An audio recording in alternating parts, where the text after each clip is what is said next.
This is day one of designing my dream walk-in closet using a spare bedroom. It is also going to be my office, a guest room, a vanity space, my salon suite, all of the things. And part one, we are starting with this very small closet. We're going to transform it into my office space, making a Cloffice for all of my work-related stuff, my workstation, that type of thing. And also so I can get some of this stuff out of the room so I can finish designing the rest of the walk-in closet portion. So let's get right into it. Okay, so I have decided to remove the doors off of this closet. This was honestly one of the first things I decided to do because I did not like these closet doors. Like, they had to go, especially because part of the design, I knew I was going to have drawers in this closet space, and being that these are sliding doors, it made it very difficult for me to actually open the drawers. I couldn't. So altogether, these just had to go. Had to take these down immediately. Now that we got the doors off, finally, we're going to go ahead and take down this shelf on the top.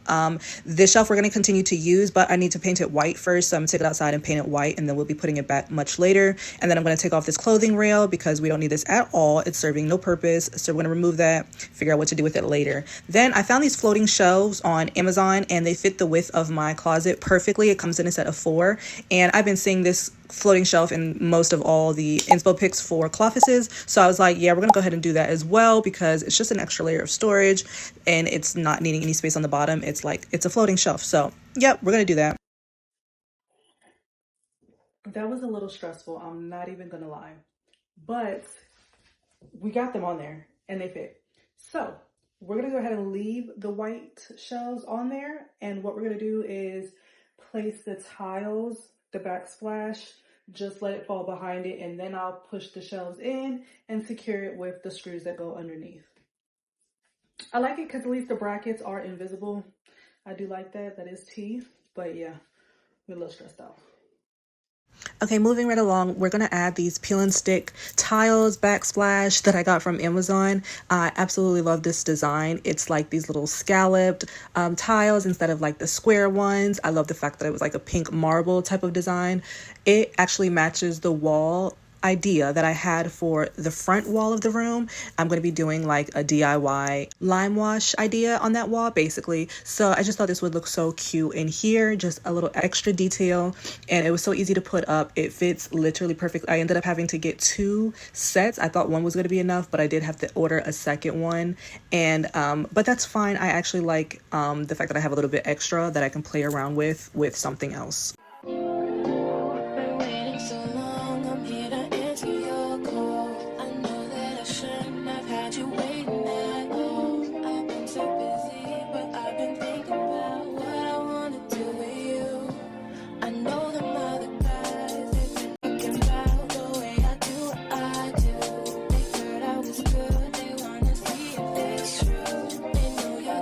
Okay, so I had to hire help for this. Just kidding, this is my man.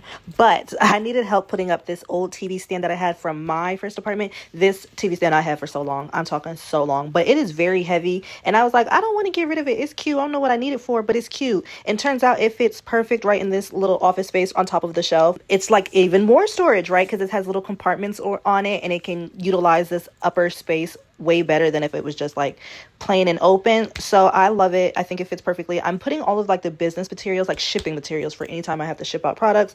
That's what all of this is. It's a little extra inventory as well up here, but it's mainly like shipping items. Overall, I just love how it looks and how organized it is now.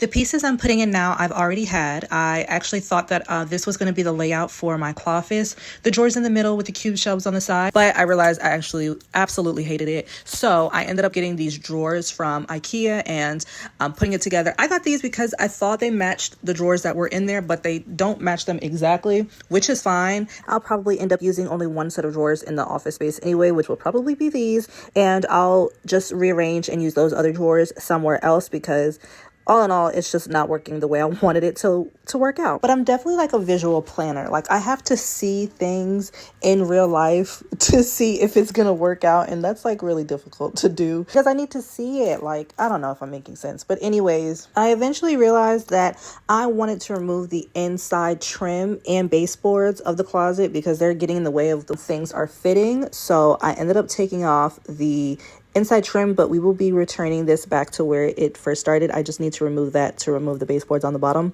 And this is my first time in my life ever replacing baseboards or removing baseboards. And I was like, this project is so scary. But it seems so easy online. Let me tell you, it is not as easy as they make it look when they're doing the little tutorials online.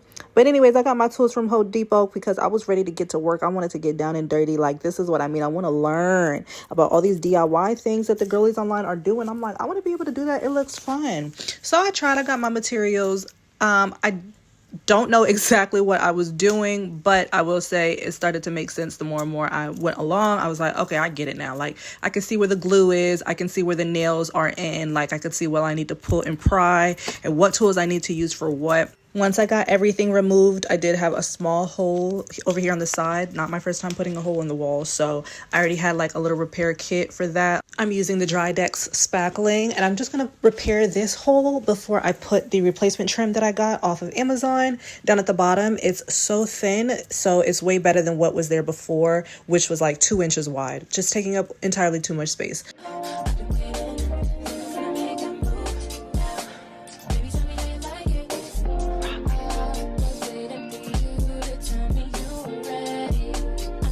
I've gone in with my caulk glue to seal up any of the open seams. There were a few gaps because the floors aren't like a straight line across. So there's a few gaps that I had to seal up. And this is our finished product. She looks beautiful, very seamless. Now we're gonna go ahead and put the drawers and also the desk that I got off of Target. So this is my final layout, and I know it looks a little funny, but bear with me because I actually think this is perfect. I finally made it. So this tabletop from IKEA, I actually stole from my man. This was going in his office, but now I need it because it fits a little bit better in my Cloffice than the one that I got for myself. So this is the layout. It's going to be like an L-shaped type of desk. Yes, it is sticking out, but I can always obviously stick the desk in the Cloffice when I need to. I actually ended up throwing this image on ChatGPT, and it gave me back this inspo, and I absolutely love it. So we're going to wrap this black tabletop in this wrapper because the black is too dark. Even though I know there's black detail in the closet, it just makes the whole closet look dark to me. So wrapping it made it look 10 times better. This is the final product. I love it. I did add these motion sensor lights that I've had for a while and never used. They're battery operated, have a sticker adhesive on the back for extra light when it's dark, especially. I still have to get my office chair. I found a few that I think would work nice in this space, so I'll be getting that soon. And then I've added some decor and some organization from Dollar Tree. That way I can stay on budget for this room, but so far it's coming out perfect. I do have big plans for the vanity space, which I'll be working on next, so I'll post that in the next video, and you guys let me know your thoughts in the comments or if you have any questions. And I'm also posting this journey of home decor, DIY, and home organization on my TikTok, so if you're not already following me on there, definitely head over to see the whole series. My man bought us a house so I can make us a home, and of course, like, subscribe to this video. Thanks so much for watching, and I'll see y'all soon.